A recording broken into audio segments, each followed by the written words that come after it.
HelpAge India द्वारा शिमला स्थित खलीनी शाखा में 44वां स्थापना दिवस हर्षोल्लास के साथ मनाया गया। इस अवसर पर बुजुर्गों द्वारा केक काटकर कार्यक्रम का आगाज किया गया। गौर हो कि 28 अप्रैल 1978 को संस्था द्वारा दिल्ली के छोटे से ओल्ड एज होम से शुरू हुई संस्था धीरे धीरे बढ़ते हुए देश के सभी राज्यों में अपनी शाखाएं खोले हैं व बुजुर्गों को अपनी सेवाएं दे रही है। हेल्पेज इंडिया का उद्देश्य बुजुर्गों की जरूरतों को समग्र रूप से पूरा करना है, जिससे वे सक्रिय, सम्मानजनक और स्वस्थ जीवन जी सके। हेल्पेज इंडिया के राज्य प्रमुख डॉक्टर राजेश ने जानकारी देते हुए बताया कि हेल्पेज इंडिया भारत में लगभग 4 दशकों से वंचित बुजुर्गों के साथ और उनके लिए कार्य करने वाली एक प्रमुख चैरिटी है।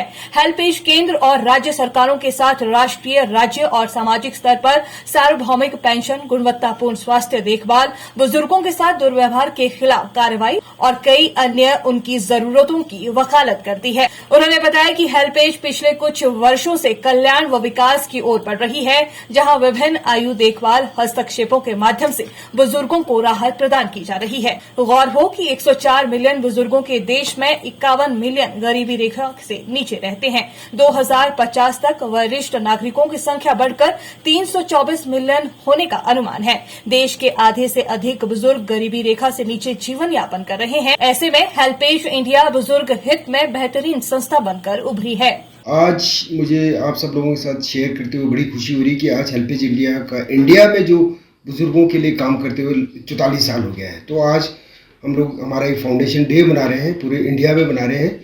हमें बड़ी खुशी हो रही है कि हेल्पेज इंडिया जब यहाँ पे शुरू में आई थी इंडिया में, जब 1978 में 28 अप्रैल, तो एक छोटे से प्रोग्राम से हमने एक छोटे से ओल्ड एज होम से दिल्ली से स्टार्ट किया था काम। तो जब हमने काम स्टार्ट किया था तो हमें लग रहा था तो इंडिया में बुजुर्गों की क्या क्या समस्याएं हैं, उन्हें किस तरह के काम करने की ज़रूरत है।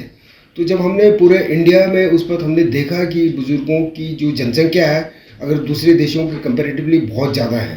तो आज अगर हम देखते हैं पिछले 34 सालों में हमने अगर हेल्पेज के प्रोग्रेस को देखते हैं तो हम लोग इंडिया के हर स्टेट में बुजुर्गों के लिए हम लोग अलग अलग तरीके के प्रोग्राम्स या एक्टिविटीज़ या उनके लिए एडवोकेट कर रहे हैं, ताकि हमारे जो बुजुर्ग हैं एक डिग्निटी से और बड़े इज्जत के साथ अपने अपने एरिया में रहें।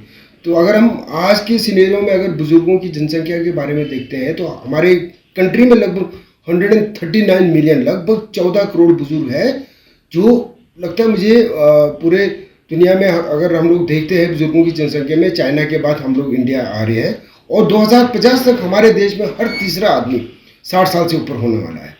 तो इन सब ये जो अगर हम पॉपुलेशन देखते हैं, बुजुर्गों की जनसंख्या को देखें, तो हमें बहुत ज़्यादा अभी काम करने की ज़रूरत है। सरकार अपने लेवल पे, चाहे वो राज्य सरकार हो चाहे केंद्र सरकार हो, अपने लेवल पे काम कर रहे हैं। बट सिविल सोसाइटी जैसे हेल्पेज इंडिया है जो दूसरे कंट्रीज़ में भी काम करते हैं, तो इंडिया में भी हम लोग चाहे वो रूरल एरियाज़ हो, अर्बन एरियाज़ में हो, हम लोग काम कर रहे हैं। कोविड-19 के बाद जो बुजुर्गों, हम सबको मालूम है कि सबसे ज़्यादा जो वनरेबल जो पॉपुलेशन था बुजुर्ग था, सीनियर सिटीजन्स। तो क्योंकि लॉकडाउन हुआ करता था, बुजुर्ग सब अंदर थे, उनको कोई ना कोई कम्युनिकेबल डिजीज़ से वो लोग सफ़र कर रहे। तो हमारे हेल्पेज की जो टीम है, हमारे खासकर हेल्थ टीम है, पूरे इंडिया में गांव-गांव जाकर, घर जाकर हमारे जो मोबाइल हेल्थ यूनिट के थ्रू हम लोग बुजुर्गों की हमने उनके हेल्थ सर्विसेज प्रोवाइड किया है। और सबसे बड़ा इशू आज के टाइम में हम लोग ये देख रहे हैं कि मेंटल हेल्थ, और क्योंकि कोविड के बाद काफ़ी बुजुर्ग हमने खोए, हमारे देश में, पूरे दुनिया में खोए। और जो बुजुर्ग अकेले रह रहे हैं आइसोलेशन में या लोनलीनेस में, उन बुजुर्गों के लिए हमें अभी बहुत काम करने की ज़रूरत है। तो मैं आज इस फाउंडेशन के डे के दिन, हेल्पेज इंडिया फाउंडेशन के डे के दिन, मैं हिमाचल में मैं एक हमारे बुजुर्गों को प्रॉमिस करता हूँ कि हम हेल्पेज इंडिया, हम आप लोगों के साथ जितने भी लेवल पे हो सके हम काम करेंगे। और आपके जो अधिकार है, और हम चाहेंगे कि आप एक डिग्निटी से आप अपने अपने घर पे, अपने अपने एरिया में रहें।